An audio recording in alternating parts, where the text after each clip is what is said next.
In the heart of medieval England, long before the age of reason or electricity, there was a charming little village called Woolpit, nestled in the beautiful Suffolk countryside.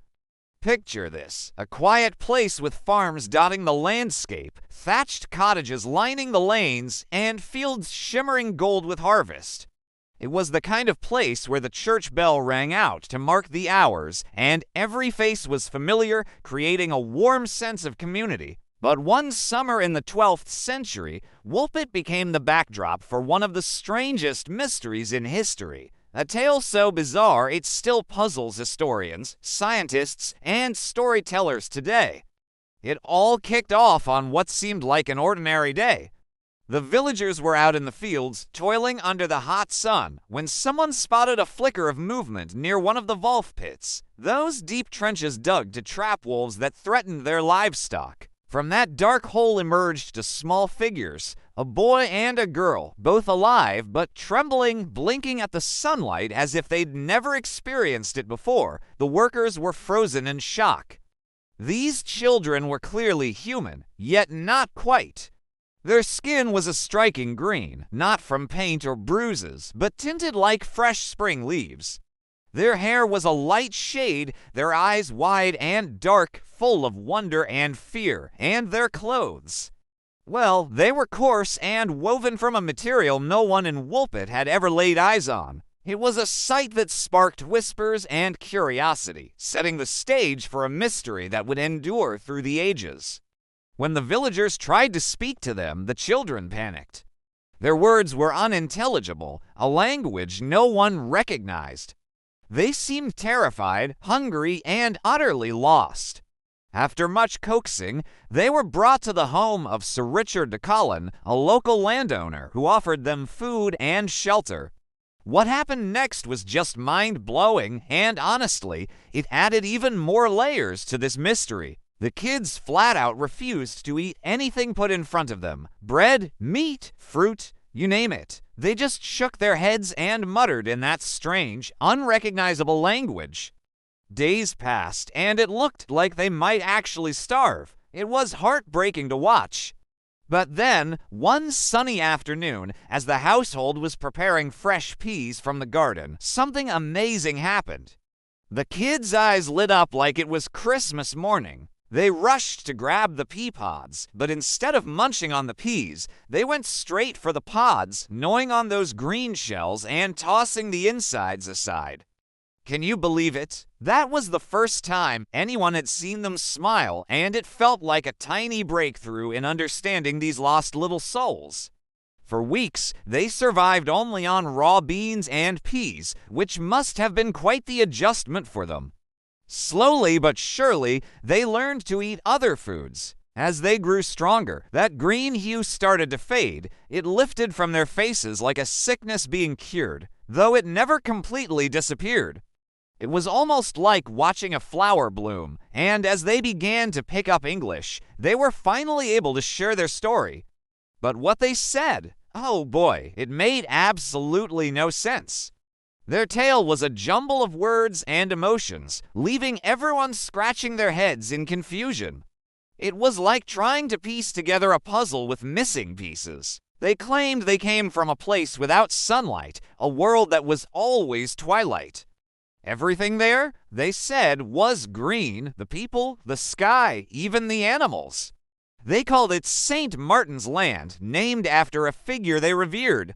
They said they were tending their father's flocks one day when they heard a great sound, like the ringing of a bell, and wandered into a cave.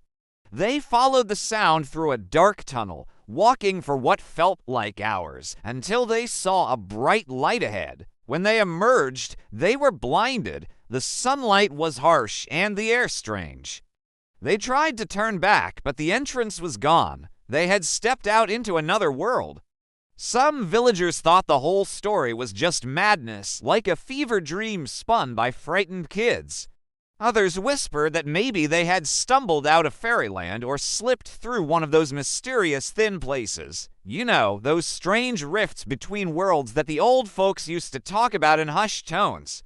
But as they shared their tale, more and more details started to emerge. They described their home as a land beneath the earth, divided by a great river that sparkled like diamonds in the moonlight.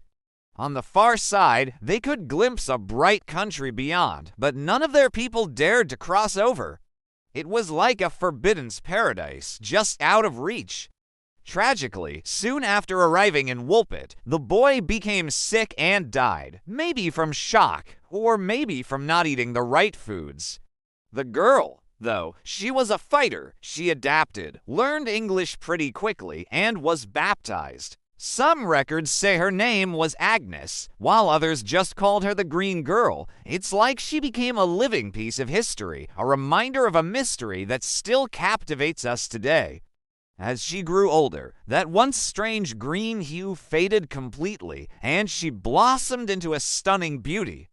But there was something about her that felt distant, almost melancholic, as if she carried the weight of memories from a place she could never return to. For years, she worked in Sir Richard's household, and over time, she found love and married a man from nearby Lynn. Some folks even whispered that she had children, but none of them inherited that peculiar color. It was like a part of her story was lost forever. When people asked her about her homeland, her tale remained unchanged.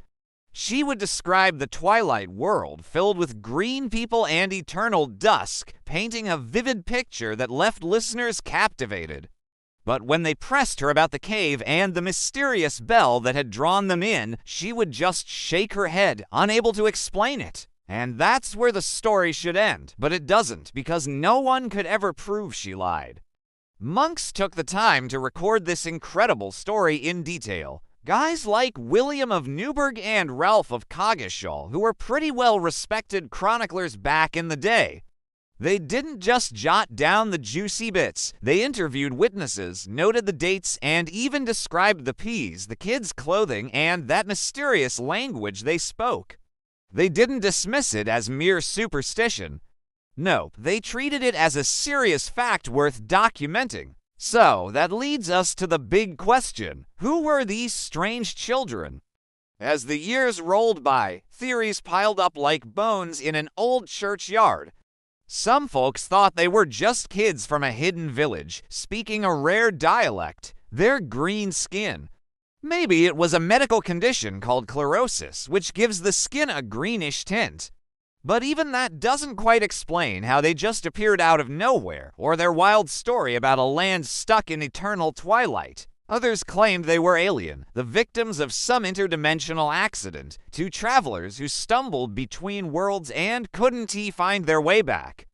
And then there's the oldest explanation, that they were from beneath the earth, the Fae, the hidden folk who live alongside us, unseen, in realms where time and color shift.